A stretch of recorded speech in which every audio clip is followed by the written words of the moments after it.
नमस्कार दर्शको हो. उजनी धरणाची 1 ऑगस्ट शुक्रवारची अपडेट आपण घेणार आहोत.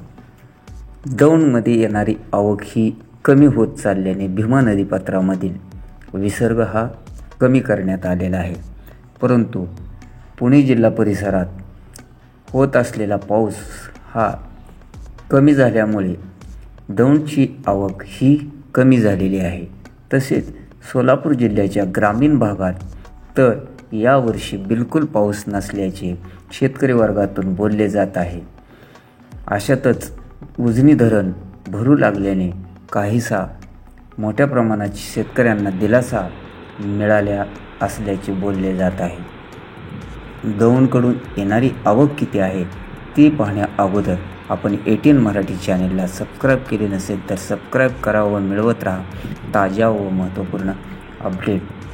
भीमा नदीपात्रामध्ये सोडलेला विसर्ग हा आजचा किती आहे तो अगोदर आपण पाहूया.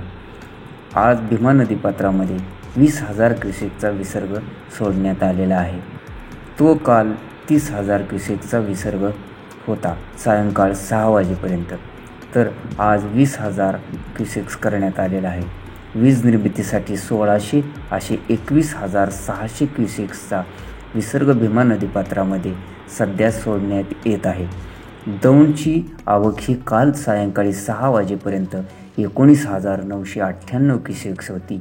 मात्र आज सकाळी ती 17,541 क्युसेक्स झालेली आहे.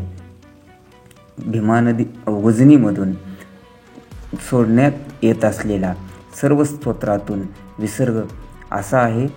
वीज निर्मितीसाठी 1600 क्युसेक्स, सीनामाडा योजनेसाठी 180 क्युसेक्स, दहेगाव उपसा सिंचन योजनेसाठी 80 क्युसेक्स, बोगदा 400 क्युसेक्स, कॅनॉल 1100 क्युसेक्स असा विसर्ग असून धरणाची आजची टक्केवारी 98% व 1 पॉईंट आहे.